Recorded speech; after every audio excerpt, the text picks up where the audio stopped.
Good evening. At this time, I'd like to call this meeting to order. Today is Thursday, June 22nd. Thank you, Commissioner. 2022, and this is a meeting of the Rent Stabilization Commission for the City of West Hollywood. We would like to begin by acknowledging that the land on which we gather, currently known as the City of West Hollywood, is the occupied, unceded, seized territory of the Gabrielino Tongva and Gabrielino Kizh peoples.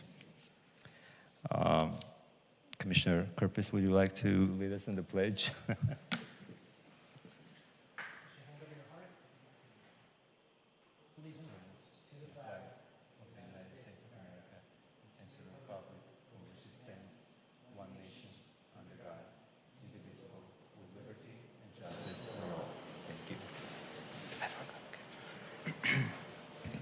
All right, thank you, everyone. And Ms. Secretary, the next item is oath of office, and I know we have a commissioner to sworn in. And are you going to administer the oath of office? Okay, great. Yes. Okay, let's begin. Hello. So please raise your right hand and repeat after me. I state your name.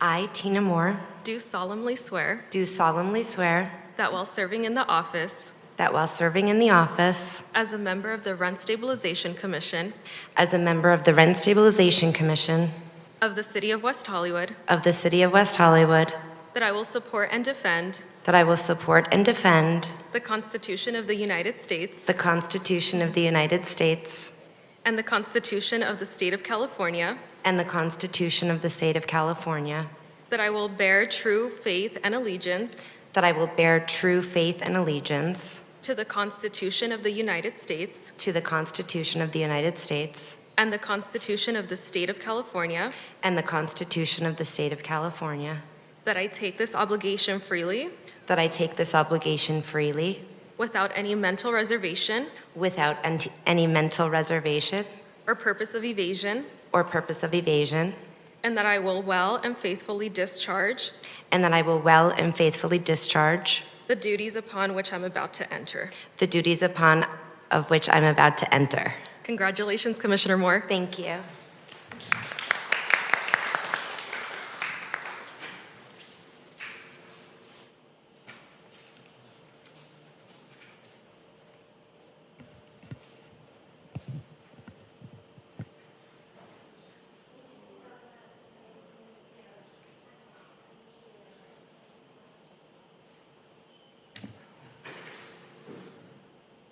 All right. Congratulations to our newly appointed Commissioner Moore. And now we have a quorum, and we will begin with approval of our agenda. Has everyone had a chance to review the items before us? Do we need a roll call first? Oh, I'm sorry.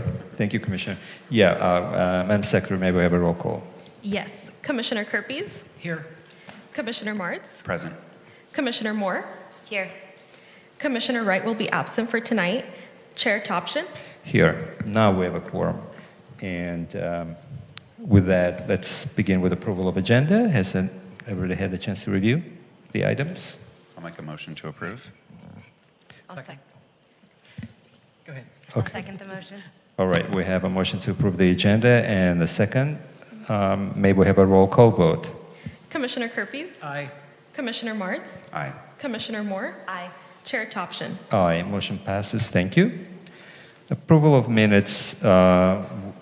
We have the minutes of, Ms. Secretary, may we remind, please, the minutes from the date of the last meeting? June 8th. Of June 8th of 2022. Has everybody had a chance to review the minutes? Motion to approve. We have a motion to approve the minutes. I'll second. We have a second. Let's have a roll call vote. Commissioner Kerpes? Aye. Commissioner Martz? Aye. Commissioner Moore? I'll abstain. Chair Topshin? Aye. I think we can pass the motion. Thank you. All right. Do we have any public comments at this time, Ms. Secretary? No public comments at this moment. Okay, thank you. So we're going to move on to the manager's report. Rent Stabilization Manager, Mr. Hollop, may we have the report, please? Certainly. Thank you, Chair. Good evening. Good evening, Commissioners. Jonathan Hollop, Rent Stabilization Manager. First of all, I'd like to congratulate Commissioner Moore on your appointment to the Commission. It's nice to meet you, and look forward to working with you. Our entire staff looks forward to working with you as well. Welcome. So tonight, the Commission will be announcing the annual general adjustment. Staff will give a report on that, along with the annual increase to our various relocation fees, both temporary and permanent. Going forward through the next few meetings, plenty of appeals. Next meeting, there are 2 on the calendar, and you will also be voting for a chair and vice chair at that time. Also, the appointments for the liaisons to the other commissions and advisory boards will occur at that meeting as well. And then, as you can see, we have appeals throughout the summer. Updating the Commission on the eviction levels that we're seeing. I got the May numbers from Betsetic. They're similar to last month's. It's about 20 per month. And as I mentioned at the last meeting, that's about double what we saw coming out of the local emergency and all the moratoria that were in effect. So the downside is it's up from, and not surprisingly, from the time that the moratorias all ended. And on the other hand, it's not climbing drastically. So hopefully it'll hold steady and go down, and I'll keep reporting to the Commission on what we're finding. And that's all I have. I'll be returning to you with an item later in the meeting about the Ellis Act, and available for any questions. All right, thank you. Let me ask if the commissioners have any questions. Commissioner Kirpis and then Commissioner Martz. Yeah, I hate to put more work on you, but is it possible to find out, and I know it's not always going to be a clean, like the 20 this month, we'll know outcomes next month, but can we also kind of get an idea of like what is happening with those cases? I mean, the cases that you've mentioned. Outcomes? Yeah, outcomes. Yeah, I can try to find out that, sure. Thanks. Thank you. Commissioner Martz? With the increase up to 20, are you hearing anything from either the tenants or the landlords if any of them have a reason why that number has climbed? Is it just a backlog? Is there anything else that's... It's just that the non-payment cases are now being pursued. And have you been able to talk to other cities, and are they seeing the same thing? I haven't talked to other jurisdictions, but I can find out. Okay. And then has there been any discussion with the powers that be, whoever they are, about if we have a prediction on when this might come down, or we're just kind of in a holding pattern? We don't know. I mean, there is a backlog, so to speak, and Might be a while. might. Okay. Yeah. Thank you. Yes, please. Just to clarify, so I guess maybe there's a way for them to provide a number of how many have been filed in because we have one courthouse, right, that all of the evictions for West Hollywood are filed in. Correct. So if maybe we could get the number filed versus the number countywide that are filed in that same period, it might give us an idea too. I can look into that. If I can find that number, I'll report it back. If those numbers are easy to gather, it would just be, looking at another line maybe there at the courthouse. Sure. Thanks. Thank you. Commissioner Moore, any questions? All right. I don't have any questions for you, Mr. Manager. Let's see if the commissioners have any comments at this time. Commissioner Martz? Yes, I just want to welcome Commissioner Moore to the commission and looking forward to working with you. Commissioner Kirpis? I'll just say ditto. Yeah. Same. Congratulations. Welcome on board, and we'll be happy to work with you on this board. Thank you. Great.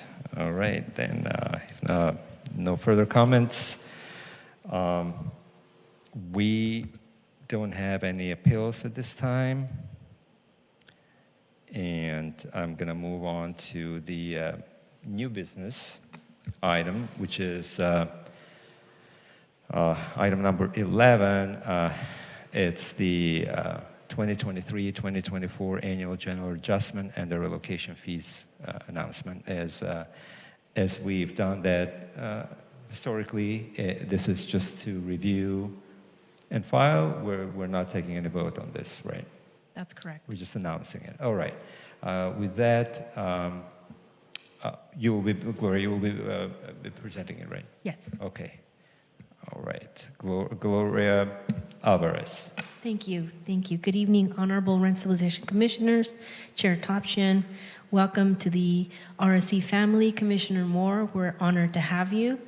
Tonight I have the pleasure to present the annual general adjustment and the increase of the permanent and temporary relocation fees.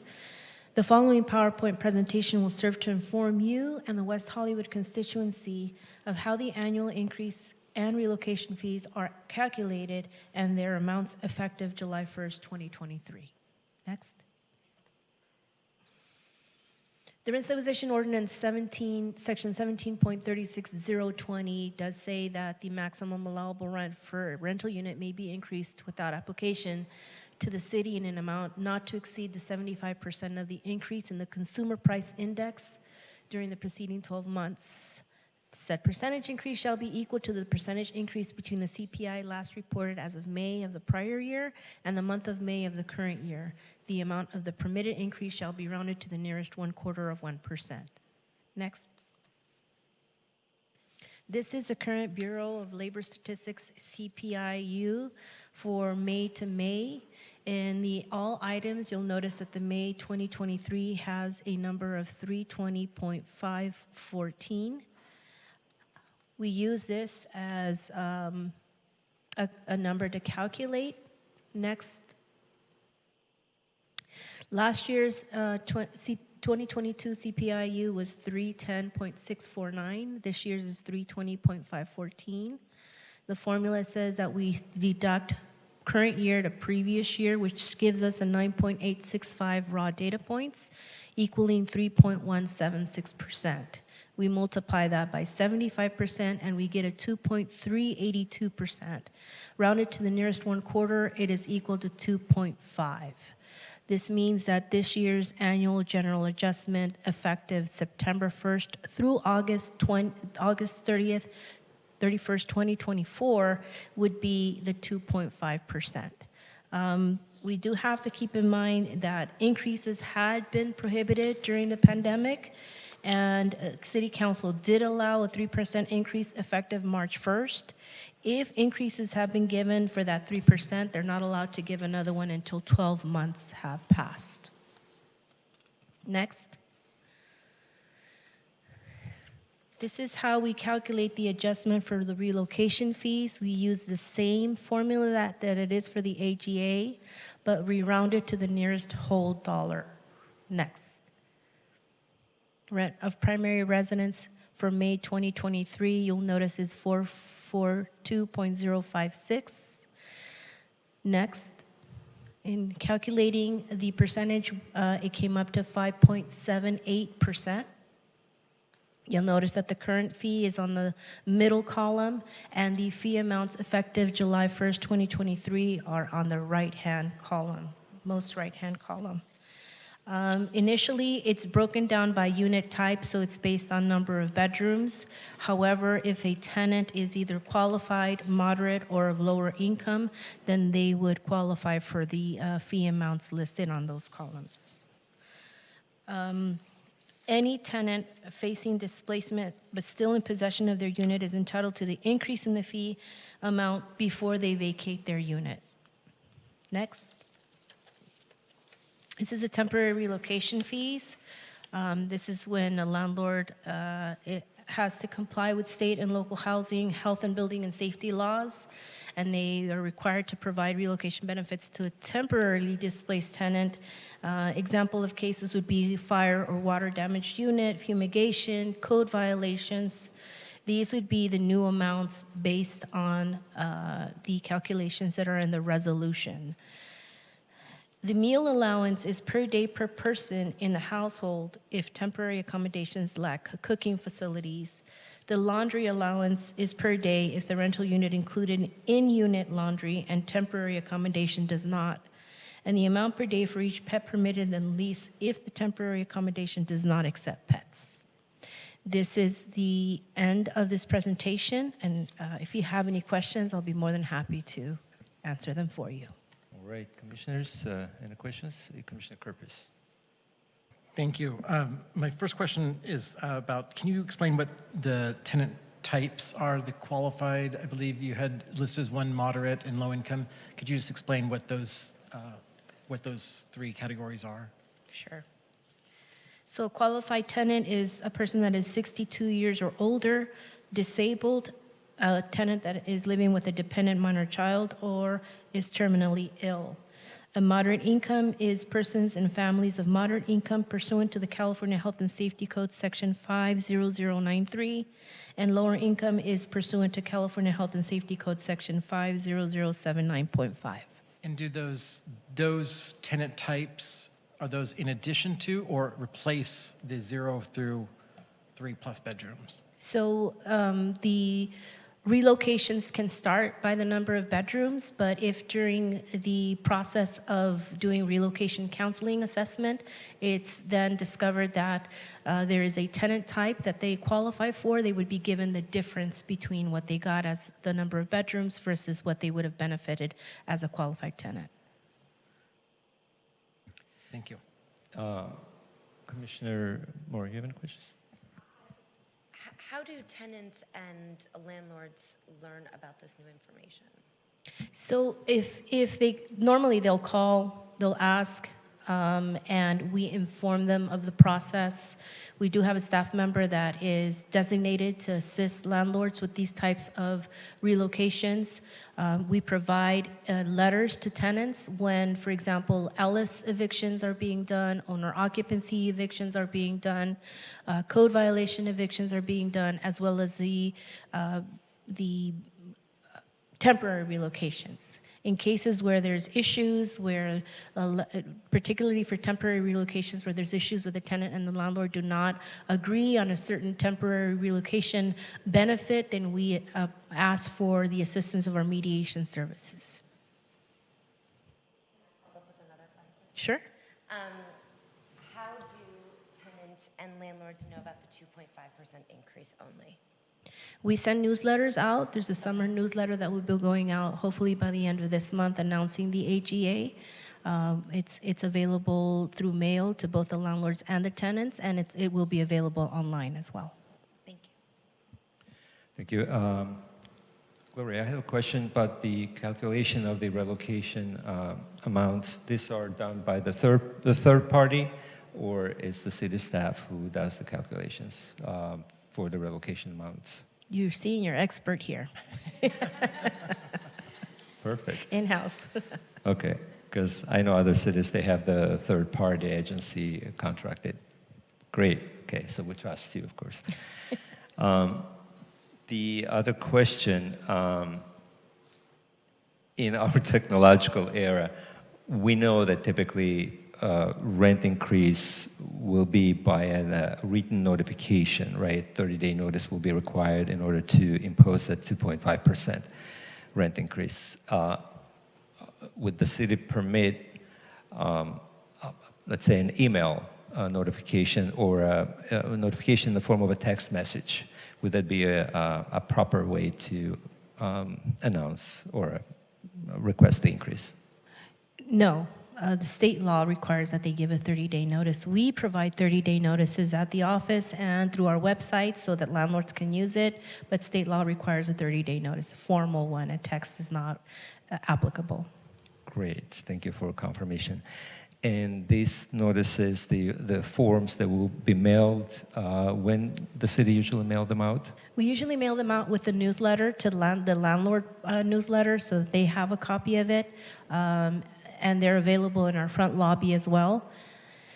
We haven't discussed this with John, but we don't know that this may be a confusion that will tell landlords, oh, you can now give a 2.5% increase. So we're gonna have to talk, through staff and see when exactly, if it is gonna go through this year's newsletter, or if we're gonna wait a little bit longer. But we normally do send it with the newsletter. Okay, good to know. The other question is, you mentioned that the city council permission to do a 3% increase in March. So the landlords who want to impose this 2.5%, they have to wait for a 12-month period. That's correct. So do you anticipate there would be a lot of maybe calls or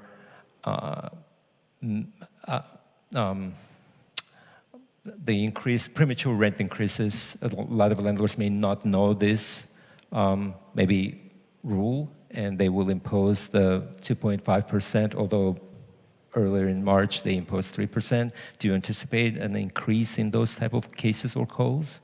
We anticipate definitely an increase of calls because it always happens. Anytime a newsletter goes out, we always get calls from landlords saying, what does this mean? As far as the implementation of the increase, I don't think we will see it because landlords know that they just gave an increase 3%, and they're aware that they can only do that every 12 months. Could a landlord attempt to? Absolutely. That's just something that is human nature. But I don't think there'll be an increase. Great, thank you. Commissioner Corpus. Just to talk a little bit more about the increase that may have already occurred. So you said March 1st. Is that date line up with when the emergency ended? So I thought the council established a 3%, and I don't know what that day was. Maybe it was March 1st. But then those couldn't go into effect until after certain number of days after the local emergency had ended. It used to be tied to the local emergency 60 days after the local emergency, but in January they decided that even if there was an emergency, the increase could be effective March 1st.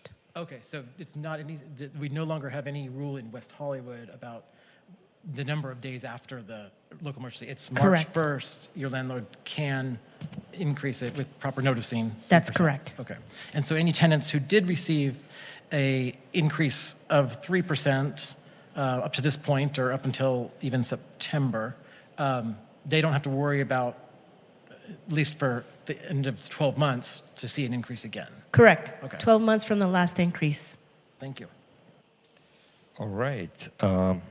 Thank you, commissioners. Thank you, Gloria. Let me ask the secretary if we have any speakers at this time regarding this item. Yes, we do. Jane, you're welcome to come up.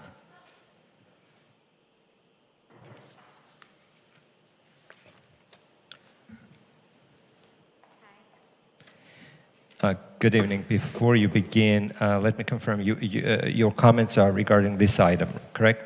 Yes. All right. So you will have 3 minutes, but before you begin, please state your name and the city of residence for the record, and you may begin your comments. Hi, I'm Jay. I live in West Hollywood, and I just have a couple. Can you speak up to the... Hi, yeah, I'm Jay, and I live in West Hollywood, and yeah, I pretty much was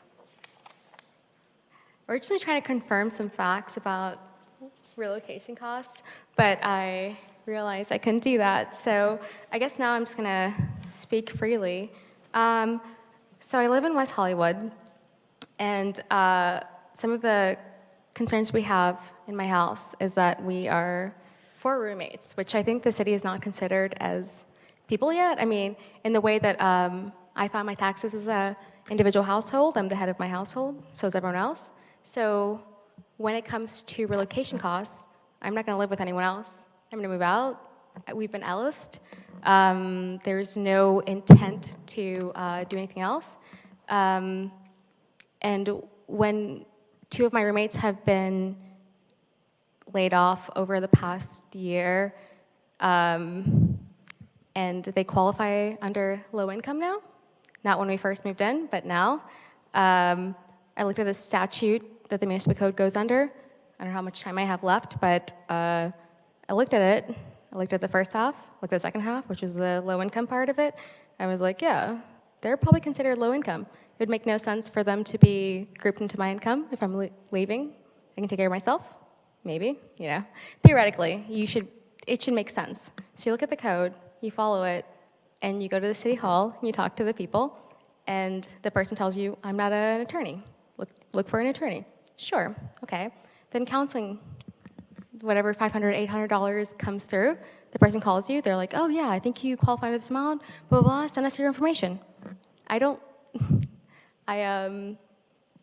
Again, we're roommates. I'm not going to share my personal, confidential tax information with them, but they give us a Dropbox to put all of my taxes with them and all of my income information with them. I just live with them. I'm not anything special. So we message them back and say, I prefer not to be included in a Dropbox with my roommates. I moved in last year. Someone else moved in a couple months later. It's not personal. And they didn't respond. Because I think that this has not happened yet, where people who've worked in tech, been laid off, happens a lot, grouped together in a house. We don't come and go funds in any way. So now, I feel like no one really gets where we're at in the code, because they're considering us a household. I'm not a household with them. Again, household via tax purposes does not. I've tried to file them as dependents. It has not worked yet. No, I'm just kidding. But yeah, I think the code is lacking some perspective of how younger people are actually functioning in society right now. Makes no sense that I would be counted in any. That's all. Thanks, guys. Thank you. Right, since we don't have any other speakers, I would basically announce that the report from our staff has been received and filed, and the commission will formally announce. Go ahead. I have another question. Oh, sure. Based upon what we've heard, and I know we're not talking, I mean, this is the agenda item, can you explain how the relocation process works for a multi-person unit, or more than one person in the unit that might be roommates? I remember we had a lot of discussion about this a couple of years ago. Can you tell us what the process is and what the reasoning is behind what we ultimately decided on that? Yes. So during the relocation counseling process, we do have an agency that looks into the tax of every single tenant.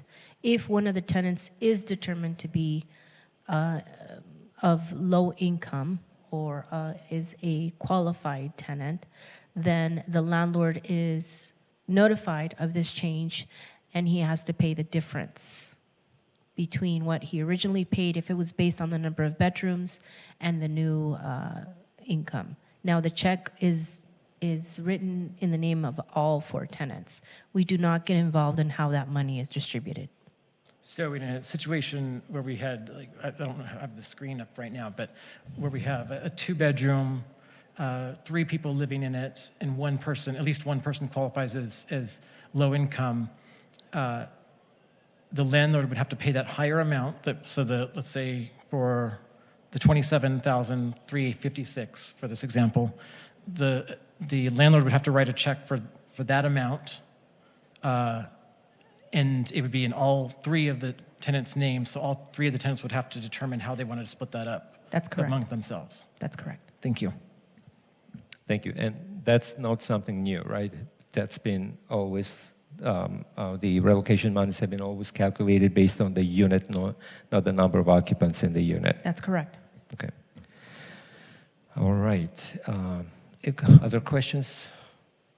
None? All right. So then it's received and filed, and that's just that formally the commissioner is announcing that the annual general adjustment and relocation fees for the year of 2023-2024 will be 2.5% effective August 1st, 2023. Again, received and filed. And thank you, Gloria, for your report and and responding to our questions. Appreciate that. Thank you. All right. Items from staff. We have again, I think the report from staff on the ALICE Act filing since April 1st, 2023, and that would be, who's going to, okay, Manager Holub. Thank you, Chair. Good evening again. Jonathan Hollebrand, Stabilization Manager. So I'm just going to give a brief overview of the ALICE Act for people who might not be as familiar. The ELS Act is a provision in the government code, and it allows owners to withdraw their residential rental property from the rental market. This is a pretty strict rule. There are very limited situations when a municipality can prevent it, but generally speaking, municipalities do not have any authority to prevent a landlord from removing their residential rental property from the rental market. The Act, in the way it's set up, contemplates a 10-year removal from the market. But during that time, the local jurisdiction retains some regulatory authority if the landlord should bring it back to the market. And there are remedies and penalties that follow from that. So if it's returned to the market within 2 years, the rents have to remain at the last maximum allowable rent, plus any allowable AGAs, annual general adjustments that occurred during that period up to that point. In addition, a landlord may be liable for actual and punitive damages to the tenants in the building. If it's returned to the market within 5 years, again, the rents would be set at the last maximum allowable rent plus any allowed annual general adjustments. And if it's returned to the market within 10 years, the landlord must offer the right of first refusal to any displaced tenant who requested that right of first refusal. And if the landlord fails to do so, then the landlord would be liable to that tenant for punitive damages in an amount not to exceed 6 months of the contract rent.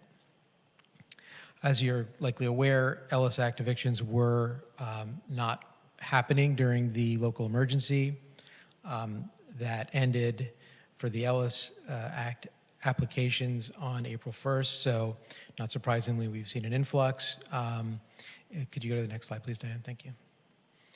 So these are the current applications that we've received and the notices that have gone out to tenants.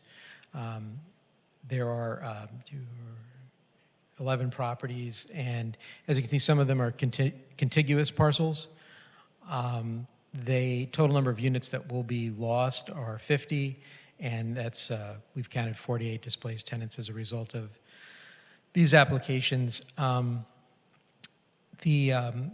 In discussing this with Anwar Zaykat, who's primarily responsible in our division for overseeing Ellis applications, this is not too distressing a number given the backlog that grew over the local emergency. This would, if you average this out over 3 years, this would be probably what we would have seen anyway up to this point.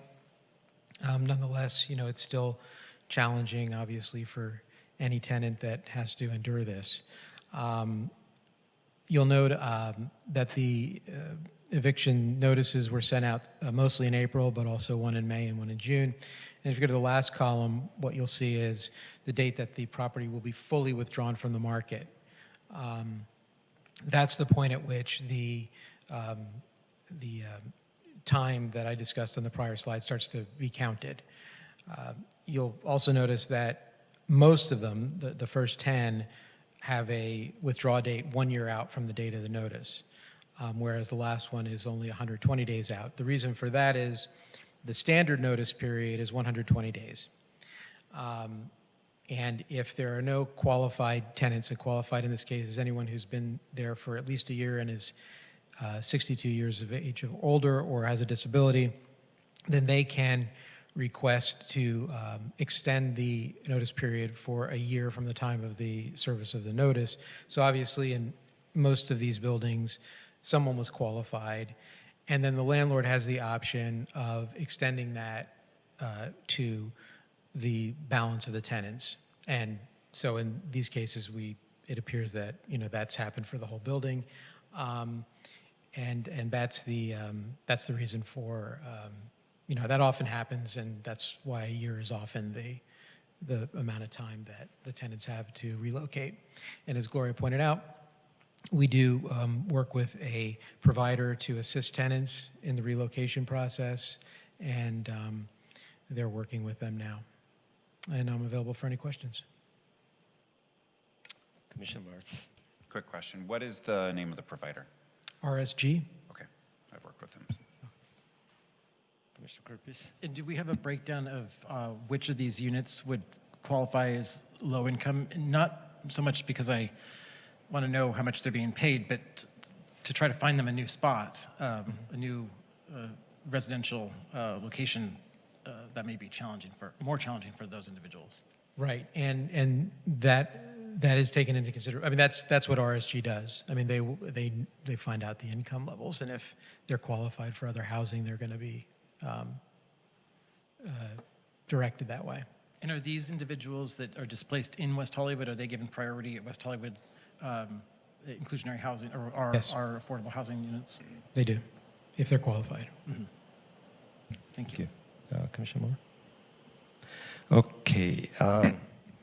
You mentioned the first right of refusal.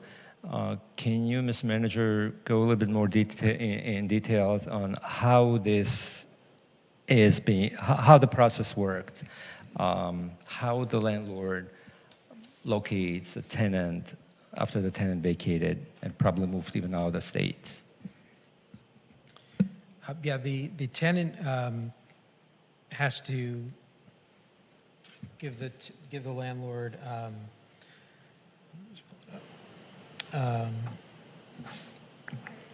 30 days notice. And so they tell them that they want the right of first refusal within 30 days, and then that is put on our file, so that if the landlord then contacts us within the period that the restrictions apply, then we know to remind the landlord that they need to give the right of first refusal, and hopefully the tenant has been providing us or the landlord with a updated address or contact information so that we have that in our file. And that's usually how it works. Yeah. It's pretty much on the tenant, their kind of a responsibility to notify the landlord and the city and the city department if the tenant moves from one address to another address. I would say without that, it wouldn't be possible to locate the tenant, right?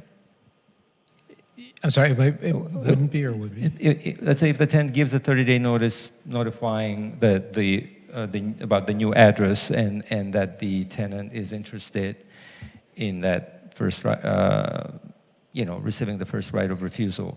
So if the tenant vacates, and the tenant moves later on, let's say in a year or two, to a different address, how the department or the city or the owner would know the new address for the tenant? They wouldn't know unless the tenant contacts the department or the owner. And that's tenants are advised to update both the department and the landlord of their whereabouts. So once they relocate to location A, if they're moving and it's still within 10 years of the displacement, they should contact both us and the landlord, letting them know where they are. And there's no expiration or kind of a time frame for the tenant to lose this right? It just goes on through the 10-year period. Yeah. Okay. And you answered you covered that area about the 1-year extension, and that's for 60 plus. 62 plus. 62 plus. 62 plus, disabled, terminally ill, I assume? Well, that would be a disability. Oh, that would be disability, under disability. Okay. All right. And I know the recent years saying it could be before COVID or during COVID, I can't recall, but maybe you remember. There were some attempts to change things in Sacramento, or amend things, or add some more protections. Were there any success to that, and were there any changes or amendments made to the Alice Act? During COVID, there were probably right before. I can't recall exactly. I know that. There have been. I know there's been legislation introduced over the years, but nothing significant has passed recently. Okay. Yeah, I mean the most significant, which helps cities in the situation to help monitor this and added and included the punitive fines. That was led by the city of West Hollywood and some member Bloom at the time, and that did succeed. But it doesn't. Any landlord that was trying to follow the law anyway and go through the Ellis Act, it wouldn't affect them. It was only really hurting the bad offenders. There's been several attempts to. The idea is to. One example was if there were children in the household that attended school, that they could stay through the end of the school year. There was an idea of if let's say one senior was, if there was one person who qualified for that 1 year in the building, then all tenants got to qualify. That way that we wouldn't have a situation where we've got one qualifying tenant living all alone in this big building that's now empty for 9 months of the year. But that did not succeed either. All right. Yeah, I remember these discussions we had before, and I didn't follow after that, what happened. Thank you, Commissioner Krippers. Thank you, Jonathan. Sure. So these projects that you listed, do we know what is the plan for the landlord to do on these spots, or are these going to be, they're going to demolish? I mean, obviously they are required to disclose maybe a plan to the city when submit the application, or maybe they're not required. They just want to get out of the business. All right. No, the act doesn't require any indication of what's going to happen to the property. It's just they want to demolish and leave the business. But do we know what's going to be on these spots? I mean, you don't have to be specific, but if there are any condominium projects going to be built. I don't know, actually. I didn't look into that. I can find out. Okay.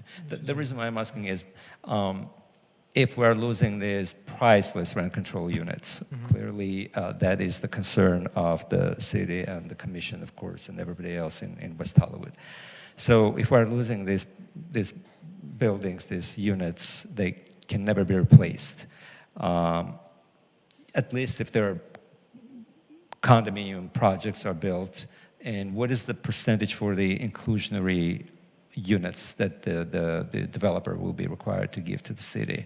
Or maybe you're not prepared. It depends on the size of the project, Okay. and it depends on also bonuses that they get. I mean, it varies and really is project specific. So I can't say with certainty. Yeah, obviously that's probably a question for the planning commissioner.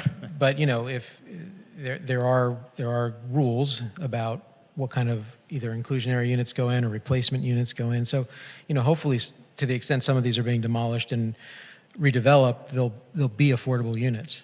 Okay. So yeah, obviously if it's a single family dwelling, so we lost the property with the rent control units if it's a single family is built.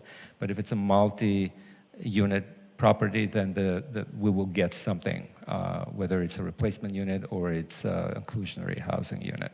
Right, depending on the size of the project, and there's also fee, affordable housing trust fees that might have to be paid as well. So it can lead to housing down the road. Okay, got it. Okay, in lieu fees. Thank you. Can I just add to that, that's where it comes into the community supporting higher density levels, because let's say the average was 20% of what we get for inclusionary housing. You build those same 50 units, 20% of 50 is not 50. So if the community is always saying no to more density, we will always over time lose our rent stabilized units and our affordable units. So that's something to think about as community members come out and speak for and against projects is you can't always be against density. You have to look at each case individually and make your decisions based upon that and keep in mind the long-term effects of that. All right, thank you. Okay, if there are no further questions, thank you, Mr. Manager. It was an interesting presentation, and thank you for responding to the questions. All right, so with that, if there are no discussion, I want to check with our secretary if there are any speakers regarding this item. No speakers. No speakers, all right. So then the commission will receive and file. Again, thank you, staff. Thank you, commissioners. Next is public comments. I have to ask again. The No secretary? public comments at this No time. public comments. Move on to the commissioner comments. Anything at this time? Just briefly, Please. this is our last meeting before 4th of July, so everyone have a good Independence Day. Thank you. Just want to thank staff for their reports tonight and explaining the process, and hopefully some of the members of the community were watching tonight and have a better understanding of the process as well. Thank you. Commissioner Moore? I'd like to say it's really an honor to be serving with all of you on this commission. Thank you for having me. And I'd also like to thank Mayor Pro Tem John Erickson for appointing me to this commission. And thank you for your presentations today. Thank you, Commissioner. All right, and I also want to thank staff again for this informative presentation, and we'll definitely would like to hear more on different topics, different items in the future. And with that, I'm going to move on to the adjournment of this meeting until the next meeting of the Rent Stabilization Commission that will be held on Thursday, July 13, 2023 at 7 p.m. here in West Hollywood Park, Public Meeting Room, Council Chambers. Thank you, everyone, and good night.